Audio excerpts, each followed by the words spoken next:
Welcome to Democracy Now!, democracynow.org, The War and Peace Report. I'm Amy Goodman. Across the world, women and their allies rallied Wednesday to mark International Women's Day. In the United States, organizers declared a day without a woman, calling for a one-day strike and for boycott of stores. In Prince George's County, Maryland, the entire school district closed down after 1,700 teachers asked for the day off. In New York City, thousands rallied outside Trump International Hotel and Tower. Speakers included Linda Sarsour, a lead organizer of the historic January 21st Women's March on Washington. So I want you to understand that your statement that you're making today is part of a long history of women who have led us in social justice movements. What makes it different now? Now we have an open, sexist, misogynist, anti-women president. Linda Sarsour was one of 13 activists later arrested for acts of civil disobedience outside Trump Tower. There were events marking International Women's Day worldwide.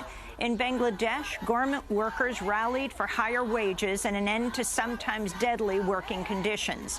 In Nigeria, women rallied against sexual abuse and kidnappings. In Argentina, thousands rallied in the capital, Buenos Aires. This is activist Mariana Carabal. Today, we women say enough. It is a day when we are saying we are fed up with femicides, which are the most extreme expression of macho violence. And we are also saying we have had enough of historical inequalities that push us to be second-class citizens. We'll have more on nationwide actions on International Women's Day, including voices from the streets of a major march in New York after headlines. In healthcare news, House Republicans advanced a measure this morning to abolish the tax penalty imposed on Americans who don't purchase health insurance. The move by the House Ways and Means Committee followed a marathon 18-hour debate. On Wednesday, a broad coalition of nurses, doctors, and hospitals rejected the Republican bill, saying in a letter to Congress the legislation would add to the ranks of the uninsured. The mounting opposition came as Republican House Speaker Paul Ryan vowed passage, calling the repeal of Obamacare an act of mercy. That statement drew a sharp response Wednesday from Massachusetts Democratic Congressman Joe Kennedy III. There is no mercy in a system that makes health care a luxury.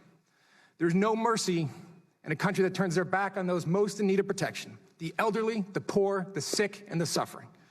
There's no mercy in a cold shoulder to the mentally ill. There's no mercy in a policy that takes for granted the sweat, the tears, and the sacrifice of working Americans that they shed every day so that they might care for their family's basic needs, food, shelter, health, and hope for tomorrow. There's no mercy for the 2.6 million people who will lose their job if Obamacare is repealed. This is not an act of mercy. Chair now recognizes the gentlelady from...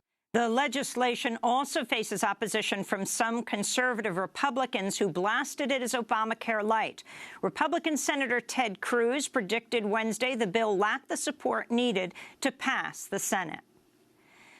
Politico is reporting Donald Trump's presidential campaign sent a former foreign policy advisor to Russia on the condition that he would not be an official representative for Trump. The trip by Carter Page last July came just days before WikiLeaks began publishing thousands of emails taken from the servers of the Democratic National Committee, a theft Democrats and many intelligence officials allege was carried out by Russia. Meanwhile, the White House blasted newly resurfaced reports that Donald Trump personally met Russian Ambassador Sergei Kislyak last April as disingenuous and absurd. The Wall Street Journal report from April 26 noted Trump met the ambassador at a VIP reception ahead of a major foreign policy speech by Trump. A photograph by Getty Images shows the ambassador approaching his seat near the front of the invitation-only reception. The resurfaced report contradicts Trump's claim at a news conference last month he hasn't spoken to anyone from Russia other than a pair of post-election calls from President Vladimir Putin. In Washington, D.C., the top Democrat on the House Intelligence Committee said Wednesday he wants to interview the former British spy who authored a dossier alleging damning ties between Donald Trump and Russia's government. California Congressman Adam Schiff says he'll seek testimony from Christopher Steele, whose 35-page memo alleges the compromising information could be used by Russia to blackmail the president. Most of Steele's claims have not been verified. Steele reemerged from hiding earlier this week after his disappearance in January following reports about the dossier.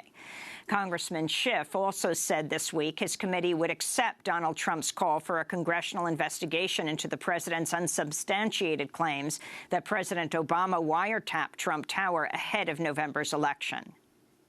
We accept. We will investigate this. The president has said that this is a scandal that dwarfs Watergate, that his predecessor engaged in an illegal wiretap of his campaign. That is one potential scandal. The alternative is a different kind of a scandal, and that is a scandal of a sitting U.S. president alleging that his predecessor engaged in the most unscrupulous and unlawful conduct. That is also a scandal if those allegations prove to be false. The White House Press Secretary Sean Spicer gave conflicting responses Wednesday to questions about whether Donald Trump might have been wiretapped because he was under investigation. This was Spicer's initial response. Sean, is the president the target of a counterintelligence investigation? I think that's what we need to find out. But later in Wednesday's news conference, an aide passed Sean Spicer a note that prompted this statement from the press secretary. There is no reason that we have to think that the president is the target of any investigation whatsoever. The White House signaled Wednesday that former Utah Republican Governor Jon Huntsman has accepted President Trump's nomination to serve as U.S. ambassador to Russia. Huntsman's a former Mormon missionary to Taiwan who served as President Obama's ambassador to China before he left that post to run unsuccessfully for the Republican presidential nomination in 2012. President Trump's newly revised ban on refugees and travelers from 6 majority Muslim countries is facing its first legal challenge. A federal judge in Hawaii will hear a case brought by the state's attorney general. It charges Trump's travel ban violates religious freedoms protected by the Hawaiian and U.S. constitutions. The suit also claims the ban would hurt Hawaii's economy and that it would tear apart families. The ban is set to go into effect on March 16th. It prohibits travel for 90 days for residents of Iran, Libya, Somalia, Sudan, Syria, and Yemen. It also bans all refugees from resettling in the United States for at least 4 months. Meanwhile, the United Nations High Commissioner for Refugees is warning President Trump's travel ban will compound the misery of migrants fleeing war, poverty, and persecution. This is UN spokesperson Farhan Haq. UNHCR has underscored that refugees are ordinary people forced to flee war, violence, and persecution in their home countries and are in urgent need of life-saving assistance and protection. Commenting on the executive order, the UN High Commissioner for Refugees, Filippo Grandi, said that the imperative remains to provide protection for people fleeing to deadly violence, and we are concerned that this decision, though temporary, may compound the anguish for those it affects. In Syria, the Trump administration has deployed several hundred U.S. Marines armed with heavy artillery in advance of a planned fight against ISIS in the city of Raqqa. The Pentagon said a further 1,000 troops were deploying to Kuwait and could be brought into the battle if needed. The buildup came as the group Save the Children reported Syria's nearly 60-year-old civil war has exposed children to toxic stress that's leading to self-harm, aggression, and suicide. Researchers found that 2/3 of Syria's children have lost a family member, had their houses bombed, or suffered injuries from fighting. More than 70% of those surveyed said Syrian children suffer from bedwetting and involuntary urination, symptoms of toxic stress, and post-traumatic stress disorder. In Somalia, the United Nations is warning a worsening drought risks plunging millions of Somalis into famine.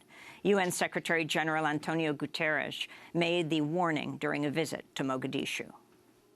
We have 6.2 million people in need of humanitarian assistance in Somalia. That's almost half of the Somali population. We have 333,000 children that are acutely malnourished, and the risk to go up to 1 million if there is not enough support to avoid it. Guterres is appealing for more than $800 million in emergency aid for Somalia.